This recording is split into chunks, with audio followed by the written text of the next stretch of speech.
Hi friends, ఇవాళ మన recipe వచ్చి పుదీనా రైసు. ఇదిగో హోల్ గరం మసాలా, ఉల్లిపాయ, టమాటా, పచ్చిమిరపకాయ, అల్లం పేస్ట్, చిన్నుల్లిపాయ అల్లం పేస్ట్ ఇలా పట్టుకొని పెట్టుకున్నాను. పుదీనా మిక్సీ పట్టుకొని ఇలా పెట్టేసుకున్నాను. ఇప్పుడు మనము ఆ పావుతో 2 పావులు నెయ్యి, 2 పావులు నూనె వేసేసుకున్నాను. అది వేడైన తర్వాత మనం హోల్ గరం మసాలా వేసుకుందాం. నూనె కాగిపోయింది, గరం మసాలాలన్నీ వేసేసిందండి. పువ్వు, కాయ, చెక్క, లవంగాయ, యాలక్కాయ. ముందు 4 పచ్చిమిరపకాయలు వేసుకోవాలి. చూడండి, 4 పచ్చిమిరపకాయలు వేసాను. ఒక పెద్దలిపాయ,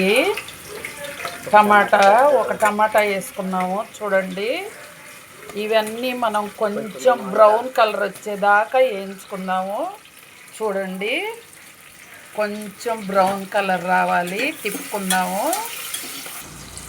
కొంచెం అల్లం పేస్ట్ వేసుకుందాం తగినంత.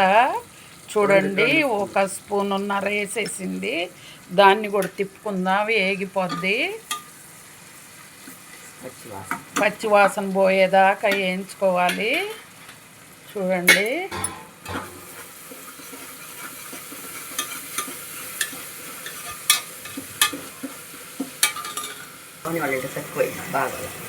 చూడండి, పుదీనాని మొత్తం వేసేసుకున్నాము.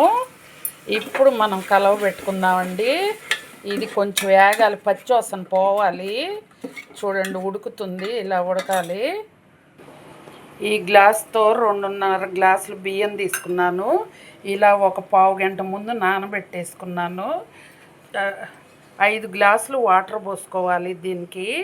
ఇప్పుడు మనం అది వేగిన తర్వాత బియ్యం వేగిపోయింది. ఇప్పుడు మనం బియ్యం వేసేసుకుందాం. వాటర్ లేకుండా వడకట్టుకొని వేసుకోవాలండి.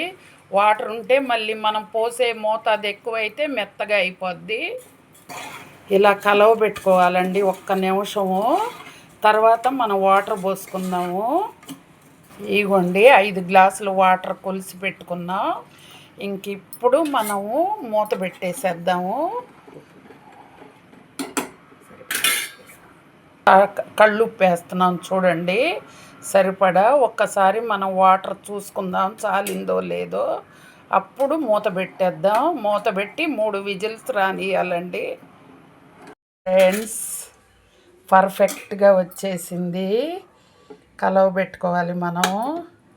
చూడండి, పొడి పొడిలాడుతూ వచ్చింది. చూడండి ఫ్రెండ్స్, పర్ఫెక్ట్గా వచ్చేసింది. బిర్యానీ రెడీ అయిపోయింది, పొడి పొడిలాడుతూ ఉంది. ప్లీజ్ ఫ్రెండ్స్, లైక్ చేయండి, షేర్ చేయండి, సబ్స్క్రైబ్ చేయండి. Okay friends.